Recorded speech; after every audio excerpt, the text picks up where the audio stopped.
the challenges in managing the inventory? It should not exceed. At the same time, it should the minimum inventory level should be maintained. So, what are all the challenges? What is the suggestions, sir, from your side? Each and every feed mill have their own limitations, and it should be viewed from that point of view. Therefore, different things will have a different meaning. So, whatever my answer is, particularly from the context of our RGS feed, and of course, it may be used for individual millers also. So, first thing is that how to inventory management system. See, first of all, the inventory management system is directly proportional to the demand in the market. See, this feed is a very interesting, critical, rather I should say constraint or bottleneck, whichever is there. See, the user is not the decision maker. The decision maker is not the user. So that is the difficult part of it. The feed mill, if you take the animal, is not a decision maker. It uses, but it is not a decision maker. Whereas the decision maker doesn't use the feed for his feeding. So whatever comes it is from, we have to play with his psyche, and then it is a must. We have to create the forecast, and then we have to create our, produce our product to match the market. So now the inventory is again, we have another difficulty in terms of all the raw materials or natural product. We are not actually using any synthetic product. Therefore, the natural products have its own variability in terms of its standard, variability in terms of its production or the place it was produced, the irrigation standards, the water levels, the temperature, and everything changes. And what I am getting from South India is different from the raw material I am getting from North India. Since these are all the variabilities, and then keeping the inventory to match my production is always a changing. Again, Shetty sir is also mentioned the warehouse part of it. And then this is very difficult to match the production versus warehousing. See, one interesting point I will suggest all the feed millers is reduce your space. If you have 10,000 unit, 10,000 metric ton capacity warehouse, reduce it into 50%. You will directly manage all your inventory. This is the very easiest way I am telling you. Then we did it. That is why I am telling you. See, once you have very minimum space, your mind is not there to purchase. Your mind is to produce, sell, then purchase. Produce, sell, then purchase. Therefore, you will manage without any problem, I am telling you. So this is, I may be common sense wise, I am telling you. But the inventory is, you have to take all the data. First, we have collected data for last 3 years, and all the data was put into our thing. And then we managed to understand the feed raw material movements. And then when it is available, where it is available, how much it is available, what is the price movement, as well as the availability movement. Then we understand this is how the market is also demanding. The market is also responding to some kind of season product. Then we have made that season to the demand versus the production season. Then we also know what are all the materials are necessary, 100% necessary. Then we also made which are all important to our production without fail. Then we also understand the proximity to the raw material to our place. Therefore, the just-in-time was also planned. So what I am telling you is your planning is more important in terms of inventory. Please understand you have to have a correct, rather more informed data-oriented information to understand your inventory. Then you need to completely process things in such a way that you are getting the raw material in the right price with the right quality. That is, your supplier should be supplying by the spec. And then you have to insist those things. Then when you get that, then keep it in a right place and use it rightly. And then you can get the right thing.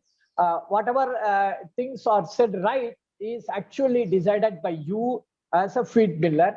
Then your data will tell you the truth. First, your inventory management is more important. You cannot have anything more than 7 days. That should be your idea. anything more than 7 days. Maybe I am talking to you something which is imaginary, but I am telling you again, this is possible. And once you decided that, then all your things will be set on that, and your motion will be set on that.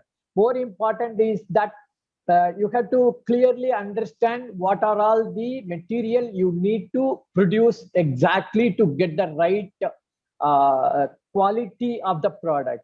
Too many raw materials in a single pellet, or very minimum in a single pellet, may increase your cost or decrease your cost and increase your quality levels. I mean, more than the need of quality or less than your need of quality.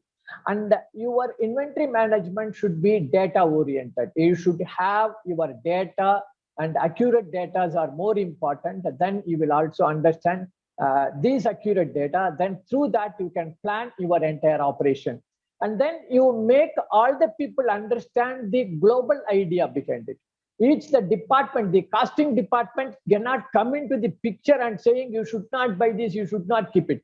At the same time, the marketing department and each and everybody should understand that the other people need, and your inventory management is directly proportional to the demand in the market you are creating.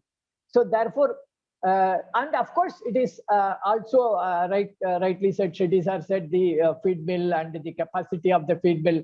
You cannot overproduce, you cannot also underproduce, you can't optimize those kind of things.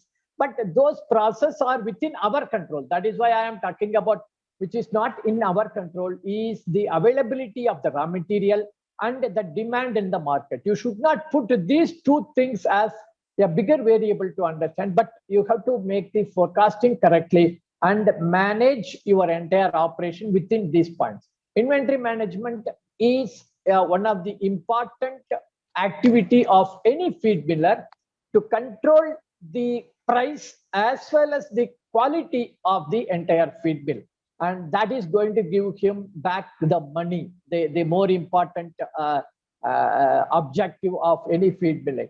I will answer any specific questions on that. I hope I have answered. Over to Kanagaraj sir.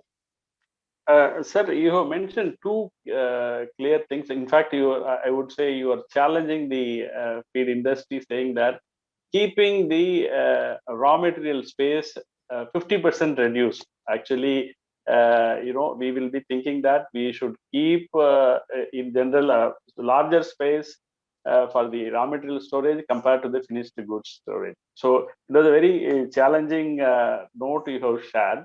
The second thing is very impressed was the data analysis. The data analysis on the inventory management is very, very essential and important. Still, I'm also thinking that 50% reduction of the space, it is giving a fear factor in our mind. So will it become a shortage of some raw material for when we wanted to produce something? So how you have overcome that fear? Whether maybe the fear may be an imaginary, but what happens, sir, in the real life? Thank you, Kanagaraj sir. Yes, you exactly mentioned it is the fear that makes you more. You buy more because of the scarcity. You will also see this in the pandemic time when Tamil Nadu is opened for a day. People went for like anything because of the fear. Nothing happens. I am a feed miller. I have to make money, and I will make money, and then I will make money out of my selling. If I have to sell, I have to produce. I have to produce, I have to procure. If I have to procure, then all these things I know these are all chain. One is actually leading to another process. Again, I am telling you, if you have more space, the problem is that you are tend to buy more, but your planning and your arrangement of your logistical is not there. See, once you give more resources, the people become resourceless. I am telling you, once you give more resource, people will become resourceless. When you give them less resource, people will become resourceful. It is not some quote. It is something which we are actually following in RGS. See, totally we are planning our entire month production. Say, for example, I have about 400 metric ton and I have about 20% of my downtime, then I land at 12,000, or I mean, out of 12,000, I may land at 11,000 or 10,000. Then I understand my entire monthly requirement, and then I will divide it into 4 weeks. Then I will understand the market demand. Then I will understand all these kind of things. Before 25th of every month, we will give our entire planning on terms of raw material requirement to the management, because our MD is looking after the procurement. We will provide him, sir, these are all the materials I need. This is the timing I need. So every week they will understand. They will put all the purchase order and ask the supplier to supply in such a way that I am getting in the right time. It is nothing but a just in time. It is possible in automobile. Why not it is possible in feed mill? Maybe instead of keeping the product in my godown, I am keeping it in my supplier's godown. Please understand that. Maybe in that way, you can think about it. Instead of keeping it in my godown, I am keeping it in supplier godown. But I am promising my supplier to buy within that month or within that days. And he is shifting it to me, and I am keeping it in that way. We are managing in that way, sir. How to reduce the idling time in a plant? Hammer mill overproduction or reducing the idling time is, first you should understand your hammer mill. Between product changes and how your hammer mill actually reacting or responding to the formula you are giving, the material you are inputting, and how it is actually performing to that is more important. First, as a miller, you should understand the variance versus the hammer mill behavior. Then that is a more important point. First, you should know that. Second, also you should know that your people are completely trained to understand these variations. Then they should set the rhythm from the supplying material to the hammer mill and getting the material out of the hammer mill should be completely designed. There should be rhythm, and they should keep those kind of things. Then all the machines should be at its best level. If the sensor is failing, if the current, if the electricity is not there, then you will have all sort of other things to come in. As Shetty sir said, you have to proportionate your C versus die. And then these two things are so important. You should understand what is the particle size which is entering into the hammer mill. What is the particle size which is coming out of the hammer mill? When the formula is changed, what is the things are going to come in? Please, it is not just like that we will give you a formula, do this, A plus B plus C is equal to. It is not available, but it is your hammer mill behavior with the part available, raw material available, then it will be easier for you. However, there are many important understanding is that you should clearly state what you want from the hammer mill. See how much mixing time, what is the mixing cycle, how much moisture it should get, how much you are inputting. Those important things should be, first you should collect, then you will decide, then you will make the production. You will reduce the idle time in your production, because idle times are making more than 7% of entire milling operations, and we have reduced into 3% as of now. Over to Kanagaraj sir. Yeah, sir. Here I would like to add one more question. Is product changes. So normally, how many product changes you are suggesting to have it in a one full day? I will say no product change. I will suggest you no product change. Okay. But as of now, we are doing about, as of now in a week, we are doing about 17, it is between 17 and 26. Because okay. I am not able to control my market demand. See, I am a producer for market. I am not a producer for myself. Please understand. So ideally, we actually make very simple things. We are having a more product change, but now we have come to a very simple thing. One shift, one product. So that is how we are managing about 120 metric tons, one shift, one product. So that we will have all those kind of things. And it is now actually working for us. We are making in a month about, let's say, for example, 40 to 60 product changes we are managing without any problem. even without loss of any downtime or the die changing times also we are managing. We have reduced from 30% to 22%. I mean 8% we have reduced, and now this month we will reduce more also. We are having a clear idea on that. My suggestion is that less the product change, higher the productivity. But you cannot say I will not change the product, because you have to change the product so that the market demand is more important. You will make money out of it. You have to practice. Okay. Yeah, Kanagaraj, I want to add a few points on this. The changeover of the product means the feed mills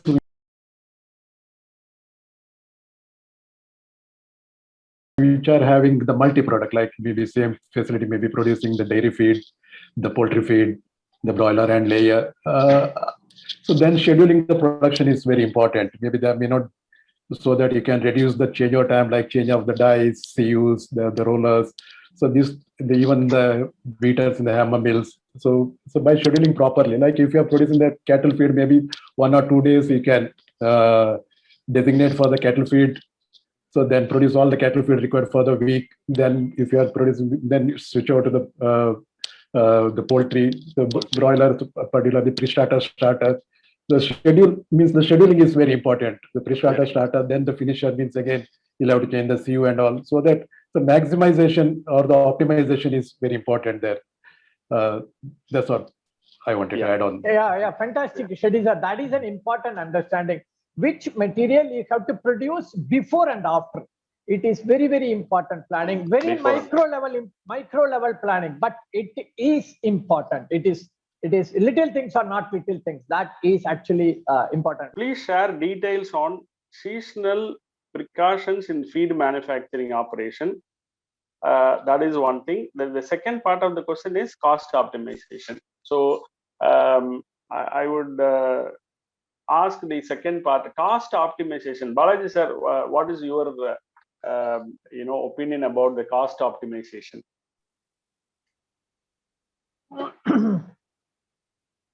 Again, first the feed miller should understand that about 85 to 88% of his output is his raw material. So first, for cost optimization, they should optimize the purchasing or the procurement or the formula for the product, because 88% minimum is the raw material. Whatever value addition you are adding is only the other 12%, and whatever the saving in your process, saving in your all other activities will be around 2%, not more than that. So 88% is the scope. So that your procurement or your purchase, your model of purchase, your mode of purchase, your quantity and the quality and the pricing is the important in terms of costing. Second, when we come into the process cost reduction, then again it is two important. One is energy, the another is human resource. Energy, again, you have to look at non-value adding things, like whether you are giving more money to the megawatts more than you are asking for. For example, you may be paying too much money to your electricity board for less requirement. You may be charging more. So those kind of small minute things, again, you can reduce your hammer mill. I mean, you can control your hammer mill or your pellet mill or your conveyors. Then you can reduce the cost of your energy. And then again, all those things, again, the human resource is one of the most important thing from my point of view. From RGS, we have actually surveyed many things, and then we reduced 20% of human resource costing, but we have increased about 40% of our productivity. Reduced 20% of our human resource. For example, we have reduced one layer called a supervisor layer. People may think supervisors are necessary. From our view, we thought supervisors are not necessary. If I am doing the job, I am doing with that full responsibility. I am responsible, my job and my outcome. My next department will take it up. So we have introduced that as no supervisor, only the operator, the in charge. They will coordinate between each department, and they are very tightly packed, and they are very responsible. They are very, very productive, I am telling you. The salary we are giving the best, but at the same time, we don't give salary to the people who will not work or produce anything into the value addition to the entire system. We are very strict on that, and that is also again one of the important points. Costing, again, you have to go through every batch by batch, every product by product, every formula by formula. You have to see that which formula is providing you the best result, rather yield, and then you have to go by that, because one formula may give you 13 metric ton per hour, another formula will give you 17 metric ton per hour, and all those kind of things are very, very variables. However, the costing is important. Every batch wise, you have to make a costing. Please understand, costing, 88% of your cost is your raw material, so that your entire focus is on standardizing your material and the procurement, your supplier, the way you are getting credit, the way you are paying, and your cost of purchasing, and everything should be there on time, and you cannot keep it. Then again, cycle to product to cash. That is again, when you produce today, you have to make cash day after tomorrow. That is the time you can have. So those is also important. You should calculate that, and you should be very providing. You will be paying attention, focus on all those kind of things. It is, but I am telling you, it is easy. Once you have done that, it will be easier. There is no, it is not rocket science.